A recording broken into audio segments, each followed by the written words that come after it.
हरिः ओम्। श्रीगणेशशारदा गुरुभ्यो नमः। शुक्लाम्बरधरं विष्णुं शशिवर्णं चतुर्भुजं प्रसन्नवदनं ध्यायेत् सर्वविघ्नोपशान्तये।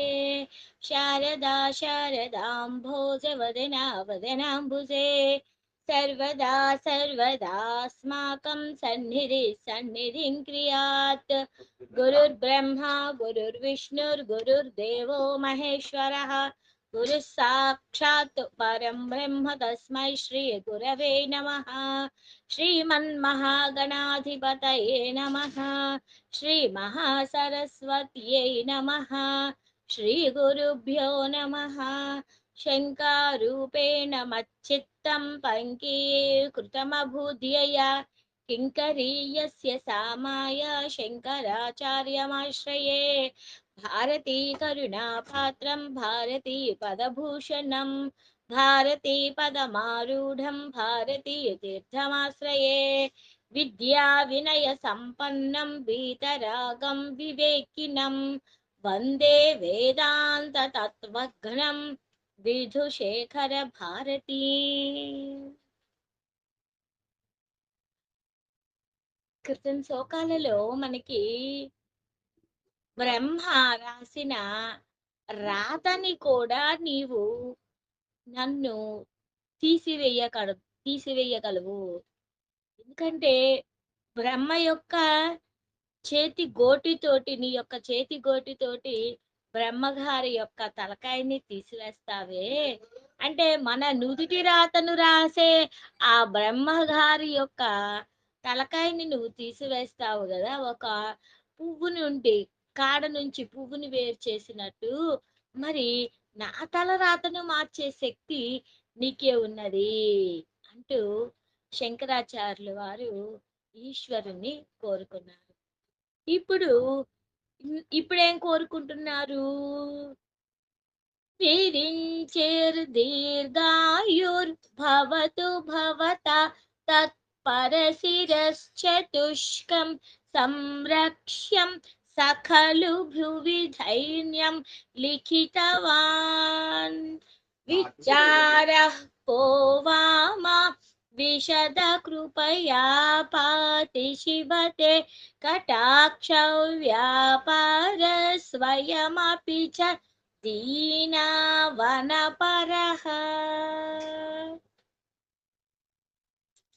విరించేర్ దీర్ఘాయుర్భవతు భవతా తత్పరశిరశ్చతుష్కం సంరక్ష్యం సఖలు భువి दैन्यं लिखितवान् विचारः पोवामां विशद कृपया पाति शिवते कटाक्षौ व्यापार स्वयमपि च दीनावनपरः.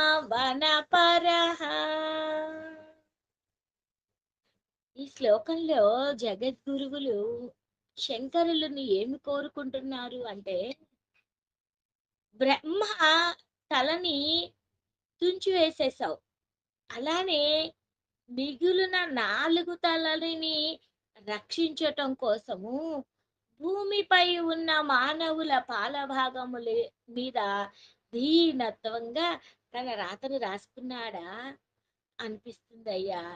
దీనివల్ల దుఃఖం ఏమీ లేదు. ఎందుకంటే తనంతట తాను దీనరక్షణాపరుడవైన నీ క్రీగంటి చూపులు నన్ను దయతో రక్షిస్తుంది. ఎందుకని? బ్రహ్మ నొసటి పైన దైన్యత్వం రాయటం వల్లే. నువ్వు దీనంగా బతకవయ్యా అని చెప్పని రాశాడు, ధైన్యంగా బతకవయ్యా అని రాశాడు. ఆ ధైర్యంతో బతకవయ్యా అని రాశాడు కాబట్టే నేను నీ పాదాలను పట్టుకున్నానయ్యా. అందుకోసం అని చెప్పని నీ కడగంటి చూపులు పొందే భాగ్యం నాకు లభిస్తుందయ్యా అంటూ ఇంకా బ్రహ్మ రాసిన రాత నాకు ఇంకా మేలు చేసిందయ్యా. అంటే ఒక్కొక్కసారి మనకి సుఖంగా ఉన్నప్పుడు దేవుడు గుర్తురాడు. కష్టాలుగా ఉన్నప్పుడు మాత్రమే దేవుడు మనకి గుర్తుకొస్తాడు. అప్పుడేం చేస్తాము? అన్నవరం సత్యనారాయణ స్వామిని కోరుకుంటాం. వెంకటేశ్వర స్వామిని కోరుకుంటాం. ఇంకా ఎన్ని రకాల దేవుళ్ళను కోరుకోవాలో అన్ని రకాల దేవుళ్ళని మనం కోరుకుంటాం. అప్పుడేం చేస్తాం? ఏదో ఒక మొక్కు మొక్కి నాకు ఈ కష్టాల నుంచి కడతీర్చవయ్యా అని చెప్పని స్వామిని వేడుకుంటాం. అంటే కష్టాలొచ్చినియి గాబట్టే భగవంతుడు మనకి గుర్తుకొచ్చాడు. అదే మనకి లక్షల కోట్ల ఆస్తులుండి, అన్నీ సవ్యంగా జరుగుతూ ఉంటే, ఇక భగవంతుడు గుర్తుకు రాడు. ఆ డబ్బులయ్యేంత వరకు విలాసాలలో అలా గడుపుతూనే ఉంటాం. పక్క వాళ్ళు గూడా గుర్తుకు రారు. ఆఖరికి గురువుగారి దగ్గరికెళ్ళి పాఠం నేర్చుకుందాము అన్న విషయము, స్పృహ కూడా ఉండదు. అంటే కష్టము అనే పని ఎప్పుడైతే భగవంతుడు మనకి కల్పిస్తాడో అందుకనే మన జీవితంలో ఒక్కసారైనా తిండికి లేని పరిస్థితిని తీసుకొస్తారు. ఎంత కోటీశ్వరులు పుట్టుకతోటే వెండి స్పూన్లతో పుట్టిన వారి జీవితంలో ఒక్కసారైనా సరే భగవంతుడు ఆకలి విలువ తెలియాలి వీడికి అని జీరో స్టేజ్‌కి తీసుకెళ్ళిపోతాడు. అన్నము లేని ఇంట్లో బియ్యపు గింజలు లేవురా బాబు, ఏం చెయ్యాలి ఈ పూట, నేనేం తినాలి, నా బిడ్డకేం పెట్టాలి అని తల్లిదండ్రులు ఇద్దరు వాపోయి ఆ స్టేజ్‌కి తీసుకెళ్ళిపోతాడు. మనలో భగవంతునితోటి మమేకమయ్యేటట్లు ఈ కష్టాల కడలిలో నుంచి నన్ను రక్షించు ఈశ్వర అంటూ అప్పుడు ఆయన పాదాలు పట్టుకునేటట్లుగా చేస్తాడు. అలా దీనులను రక్షించటంలో శంకరులకి మిత్రభేదం అంటూ ఏమీ లేదు. శత్రువులు, మిత్రులు అంటూ ఏమీ లేదు. భగవంతునికి ప్రతిరూపాలు ఏంటి మనకి? సూర్య చంద్రులు, మేఘాలు, అగ్ని, వాయువు ఇలా మనకి ఎన్నో రకాలుగా ఉపకారం చేస్తూ ఉన్నారు. సూర్యుడి వల్ల ఎండ వెలుగు వస్తుంది. ఎంత మనం విద్యుత్ శక్తి ఉపయోగించినా మనకి బయటికి వెళ్ళంగానే ఆ హాయి, ఎండలో ఉండే హాయి, వెన్నెలలో ఉండే చల్లదనం ఈ రెండు కూడా మనల్ని కాపాడుతూ ఉంటాయి. వాయుదేవుడు చల్లని చల్లటి గాలి అలా ఇస్తూ ఉంటే ఎంతటి ఏసీలలో ఉన్నా కూడా బయటికి వెళ్ళగానే ఆ చల్లదనం మనకి హాయినిస్తుంది. నదిమ తల్లులు కూడా ఎంతో దయతో మనకి చల్లటి నీటిని ఇస్తుంది. ఇవన్నీ కూడా ప్రకృతి స్వరూపాలే, దైవ రూపాలే. ఇక్కడ దేవుడి కటాక్ష కృప వీక్షణ మాత్రమే సాక్ష్యము. ఇవన్నీ దైవ స్వరూపాలైనప్పుడు ఇక్కడ దేవుడు కటాక్ష మాత్రమే సాధ్యమవుతుంది. ఈ ప్రకృతికి దైవ స్వరూపాలుగా ఉన్న ఈ ప్రకృతికి మనం ఏమిచ్చి రుణం తీర్చుకుంటాము? ఒక్క నమస్కారం తప్ప. కృతజ్ఞత భావముతోటి వాటిల్ని మనం పాడు చెయ్యకుండా భగవంతుడి యొక్క మారు రూపాలైన సూర్య చంద్రుల కృప, అలా ఆ కృప వల్ల బ్రహ్మరాత ఎలా ఉన్నా మనల్ని అది ఏమీ చెయ్యదు అని గ్రహించాలి. భగవంతుడు ప్రసన్నుడైతే ఆయన కృపకు మనము అందరము అభిముఖంగా నిలబడి స్వామి అంటూ ఆయన పాదాలను పట్టుకుంటే ఈ దుఃఖాలు అసలు ఏమీ చెయ్యవు. సూర్యుడి యొక్క ఎదుట నిలబడి ఆయన ప్రకాశాన్ని గనక వేడుకుంటూ ఉంటే ఆయన మనల్ని కరుణిస్తాడు. ఇలా భగవంతుడి యొక్క విధి లిఖిత, బ్రహ్మ రాసిన విధి లిఖితం ఎలా ఉన్నా మనము మన స్వయ ప్రయత్నంతో ఆయన రాతని మనము మన యొక్క దాన్ని ఏమంటారు సంకల్ప బలముతోటి మనం మన ప్రయత్నాలతోటి ముందుకు వెళ్ళగలము అంటున్నారు. విరించిర్ దీర్ఘాయుర్ భవతు భవత తత్పరశిరశ్చతుష్కం సంరక్ష్యం సఖలు భువి ధైన్యం లిఖితవాన్ విచారః కో వామ విశద కృపయా పాతి శివ తే కటాక్షౌ వ్యాపార స్వయమపి చ దీనవనపరః. ఎంత గొప్ప శ్లోకాలు చూడండి. ఫలాత్వా పుణ్యానాం మయి కరుణయా వా త్వయి విభో ప్రసన్నేపి స్వామిన్ భవదమల పాదాబ్జయుగలం కథం పశ్యేయం మాం స్థగయతి నమస్సం భ్రమజుషాం నిలింపానాం శ్రేణిర్ నిజ కనకమాణిక్యమకుటై.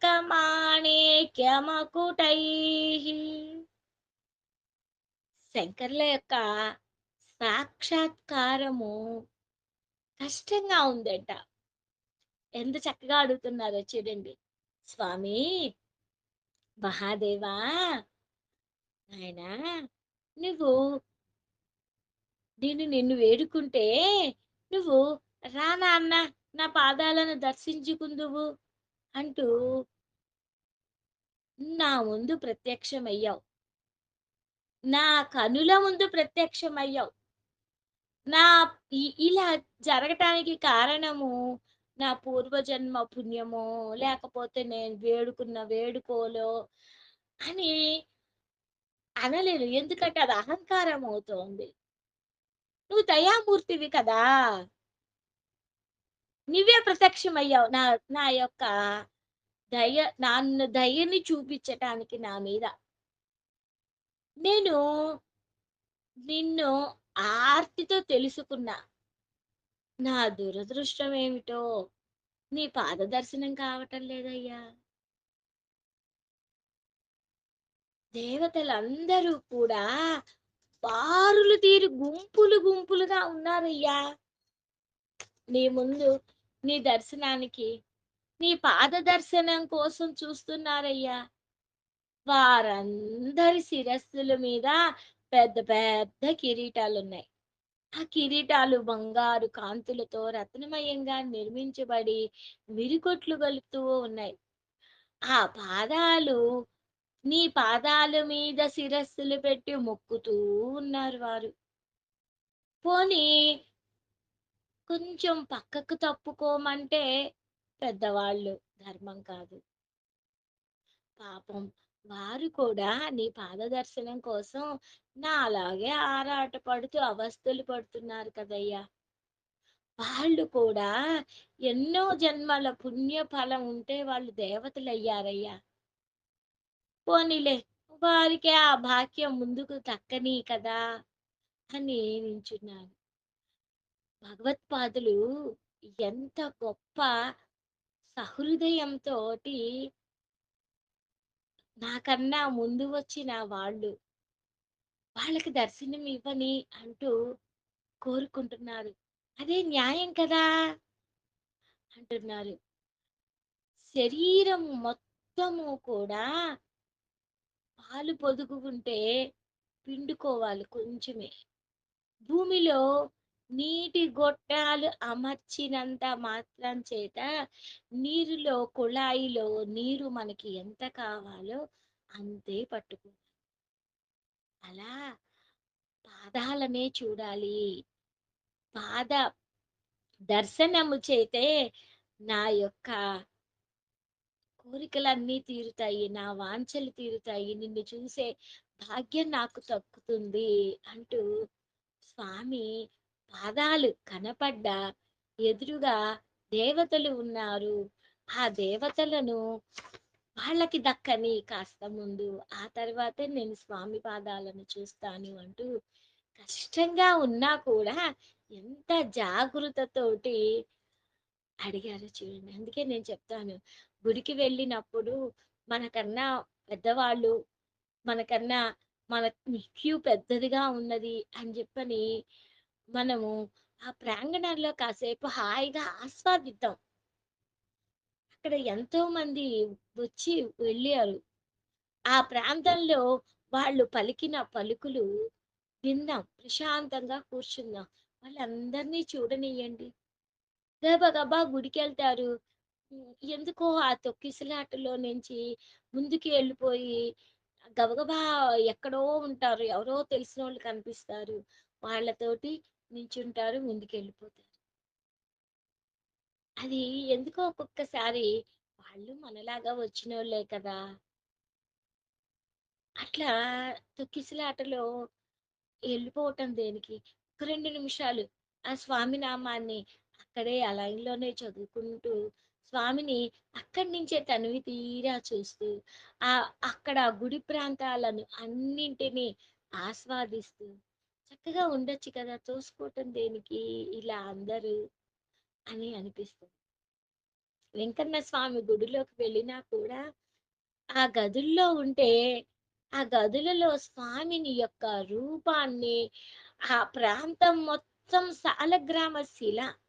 సాలగ్రామ శిల అయిన ఆ ప్రాంతం మొత్తం కూడా స్వామి కోసం ఇవి ఎన్నో ఆహ్, ఆహ్, వృధా ప్రయాసలు పడి ఆ కొండకి చేరారు. ఆ కొండకి చేరుతూ ఉన్నప్పుడు ఎంతో పెద్దవాళ్ళు నామస్మరణ చేసుకుంటూ వచ్చారు. ఇప్పుడంటే తొలిచి గదులు కట్టారు. అప్పుడు మొత్తం ఏమీ లేవు కదా! ఆ ప్రాంతం మొత్తం ఇలా ఉంటుంది. అక్కడ కొలనిలా కట్టారు.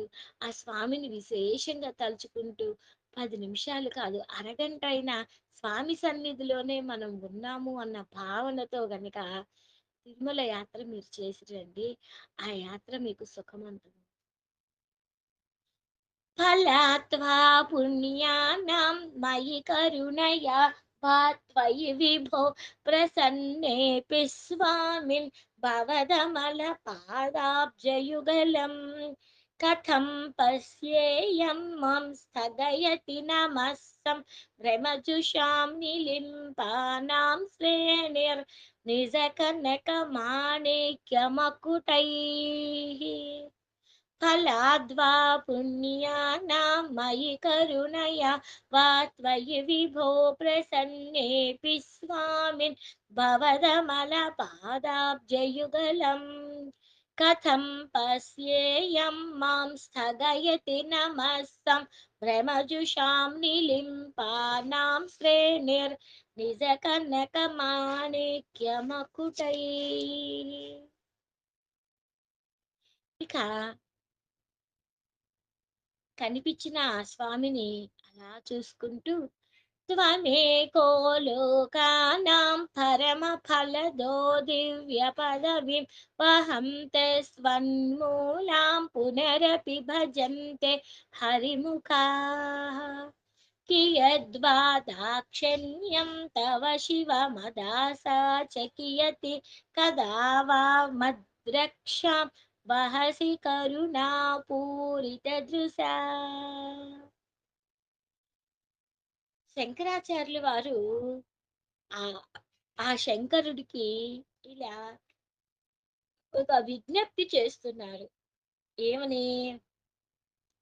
మోక్షాన్నిచ్చేది నువ్వొక్కడివే స్వామి.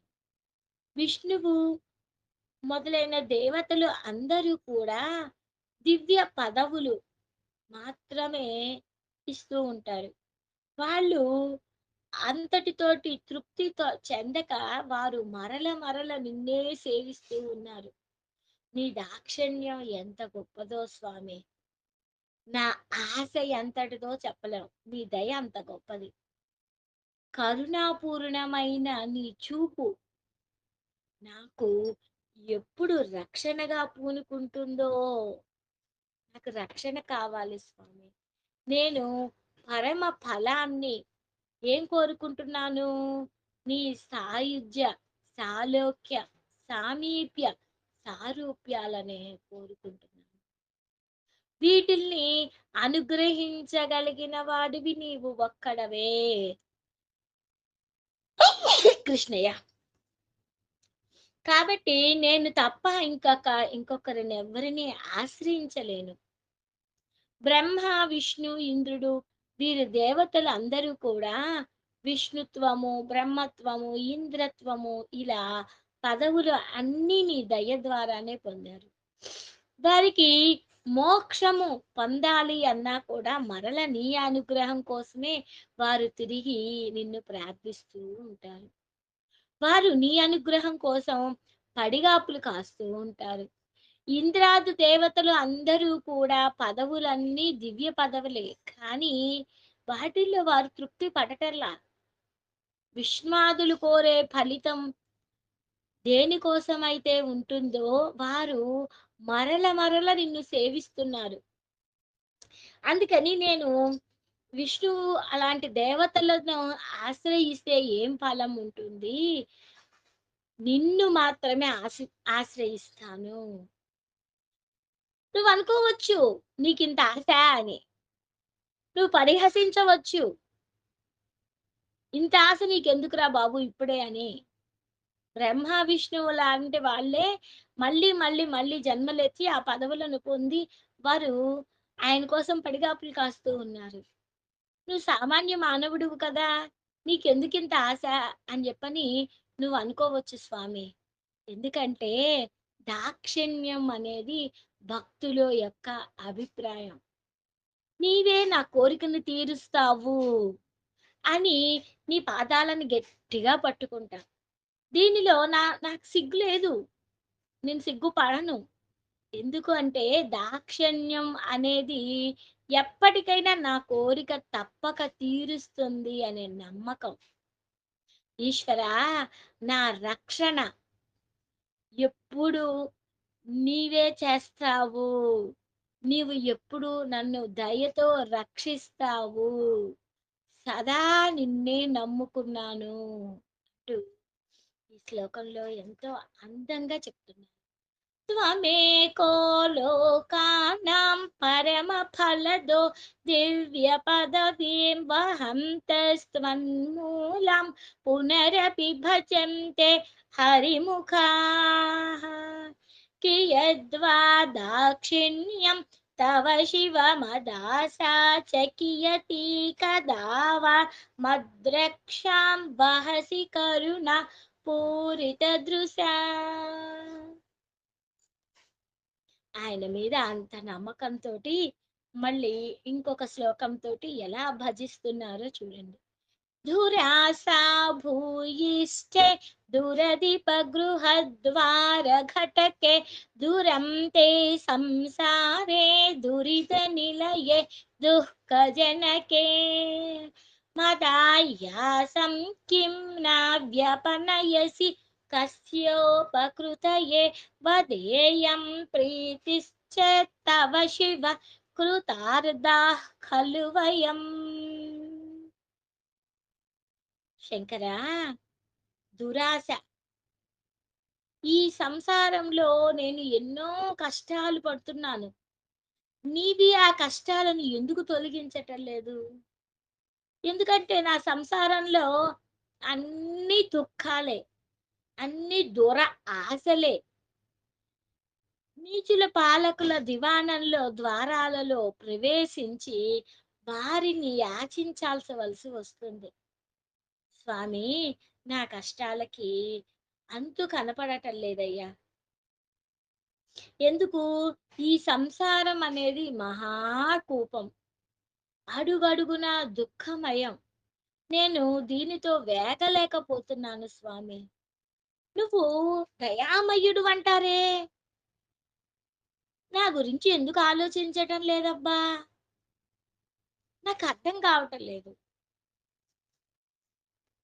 ఈ సంసారాన్ని తొలగిస్తే నాకు మళ్ళీ ఇంకో ఆలోచన వస్తుంది నీ గురించి. నా నా సంసార భారాన్ని అన్ని తొలగించి నా కష్టాలన్నీ తొలగించేసావు అనుకో, ఆహా, ఈ భక్తుడి పని అయిపోయింది అని చెప్పని బ్రహ్మ నువ్వు ఇబ్బంది పెట్టాల్సి వస్తుందేమో నా కష్టాలన్నీ తీర్చేస్తే. బ్రహ్మగారు కూడా నీకు భక్తుడే కదా. ఆయన నా నుదుట చిక్కులతో కూడుకున్న జనన మరణ రూపమైన సంసార యానాన్ని రాయమని రాశాడు.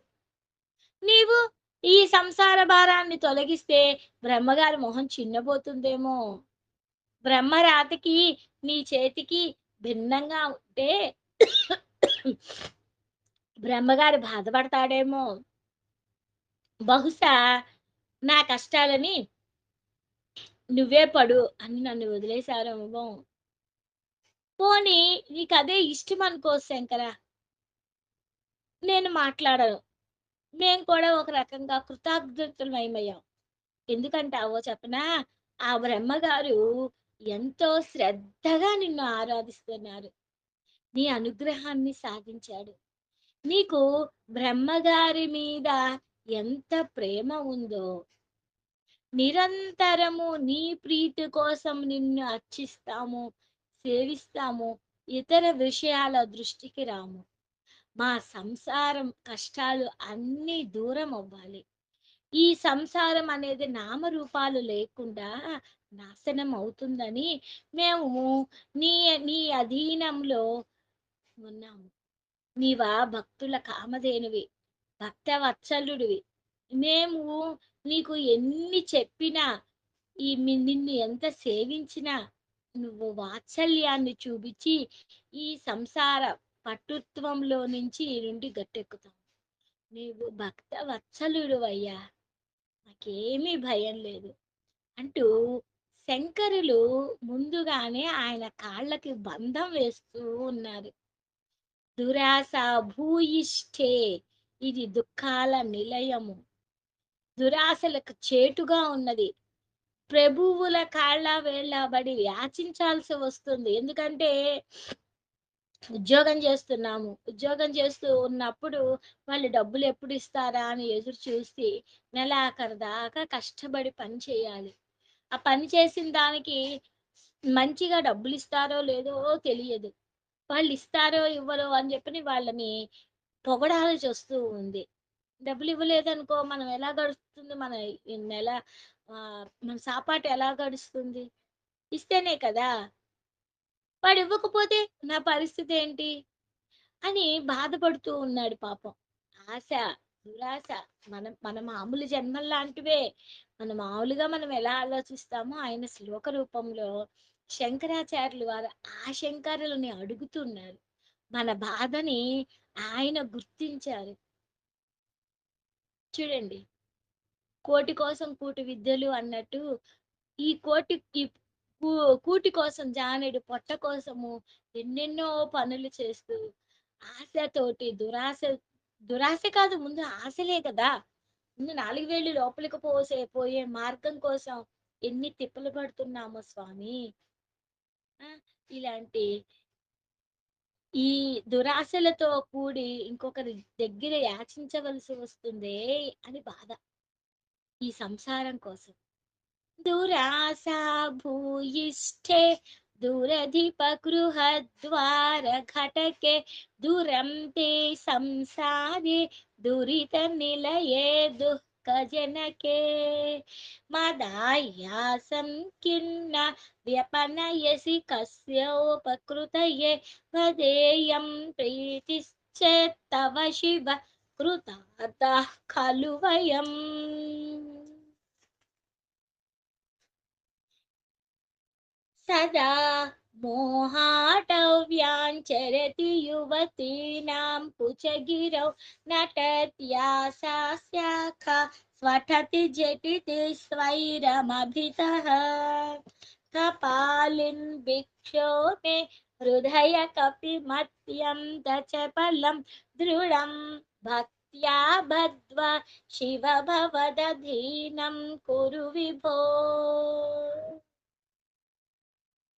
ఈ శ్లోకం చాలా అందంగా కనిపిస్తుంది భావం.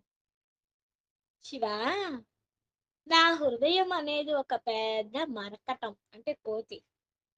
ఎప్పుడు అది మోహం అనే అడవులలో సంచరిస్తూ ఉంది. ఎక్కడ ఉంది? జవ్వనుల స్తన పర్వతాల పైన నాట్యం చేస్తూ ఉంది. ఆశలు కొమ్మల పైన స్వేచ్ఛగా విహరిస్తూ ఉంది. ఇక్కడ ఆయన ఏమంటున్నారో చూడండి. కపాలిన్ భిక్షో మే కపాలిన్ ఆది భిక్షువున్నవాడినేమి కోరేది అంటారు సిరివెన్నెల గారు. అది భిక్షువు అయ్యా నువ్వు. ఏం చేస్తావు? భిక్షం కోసం కపాలం పట్టుకొని తిరుగుతూ ఉంటావు కదా! ఏ నా నా యొక్క హృదయం అనే కోతిని దృఢంగా భక్తితో బంధించి తీసుకెళ్ళు. నీ స్వాధీనం చేసుకో. ఇది నా హృదయం అనే కోతి అటు ఇటు స్థిరత్వం లేకుండా తిరుగుతూ ఉంటుంది. దానికి భక్తి రసం చేసేసి నీ ఆధీనం చేసుకో. నీవు ఆది భిక్షువు కదా! బ్రహ్మపుర్రె నీ చేతిలో ఉంటుంది గదా! దానికి తోడు నా మనస్సనే కోతిని నీతో తిప్పుకో. మనకి కోతి వాడు ఎవరైనా వచ్చారనుకో, కోతి ఆడుతూ ఉంటే వాడికి రూపాయి ఇచ్చే వాడికి రూ. 2 ఇచ్చి కోతి బావుందని ముచ్చటగా వాడి దగ్గర భిక్ష కొంచెం ఎక్కువేస్తాం. అలా ఆలోచించారు స్వామి గురువుగారు. ఆలోచించుకొని నా మనస్సు అనే కోతిని నీ వెంట తిప్పుకో. అది బాగా ఆడుతుంది. నీకు కూడా భిక్ష బాగా లభిస్తుంది. నీకు భిక్ష లభిస్తుంది. నీ సాన్నిధ్యం నాకు లభిస్తుంది. చూడండి. ఎంత అందంగా వేడుకుంటున్నాడో స్వామి దగ్గర ఉండటానికి. ఒక్కొక్క శ్లోకం గమనించండి. స్వామి పాదాలు అందట్లేదని బాధపడుతూ ఆయన కోపట్టల్లా. ముందుగా ఉన్న వాళ్ళు చూడాలి కదా! అంటున్నారు. ఇంకా బ్రహ్మగారి యొక్క రాత నాకిట్లా రాసాడని చెప్పని అనుకోవట్ల. ఆ రాత రాసినంత వల్లే గదా! నీ పాదాలను పట్టుకున్నాను అంటూ ఎంత అందంగా ఒక తప్పును కూడా జరిగిన ఆ తప్పు నా మంచికే అనేటట్లుగా శంకరాచార్యులు వారు ఎంత అద్భుతంగా మనకి శివ ఆనంద లహరి ఆనందం చూడండి ఎంత చక్కగా ఆ శ్లోకంలోని భావంలో తాదాత్మ్యం పొందుతుంటే ఎంత హాయిగా ఉందో. సదా మోహాటవ్యాం చరతి యువతీనాం కుచగిరౌ నటత్యా సా శాఖా స్వఠతి జటితి స్వైరమభితః కపాలిన్ భిక్షో మే హృదయ కపిమప్యంత చపలం దృఢం భక్త్యా బద్ధ్వా శివ భవదీనం కురు విభో. మనకి ఆ బ్రహ్మ రాసిన రాతను కూడా ఆ శివ సంకల్పం అనుకుంటూ ముందుకు వెళ్తున్నారు శంకరాచార్యుల వారు. ఎంత అద్భుతమైన ఈ శ్లోకాల్లోని మనకి అందించిన ఆ గురుదేవులకి సహస్ర ప్రణామాలు చేసుకుంటూ నెక్స్ట్ క్లాస్‌లో మనం కలుద్దాం. హర హర శంభో గిరిజాబంధో శివ శివ శంకర భూతపతే గిరిశ మహాపజ్జలధేరస్మాన్ ఉద్ధర దీన కృపా జలధే శంకర శివా శంకర శివా శంభో మహాదేవ శంకర శివా. హర నమః పార్వతీపతయే హర హర మహాదేవ శంభో శంకర ఏడుకొండలవాడ వెంకటరమణ గోవింద గోవింద. సర్వం జగదాంబ పాదారవిందార్పణమస్తు. శివార్పణమస్తు. లోకా సమస్తా సుఖినో భవంతు.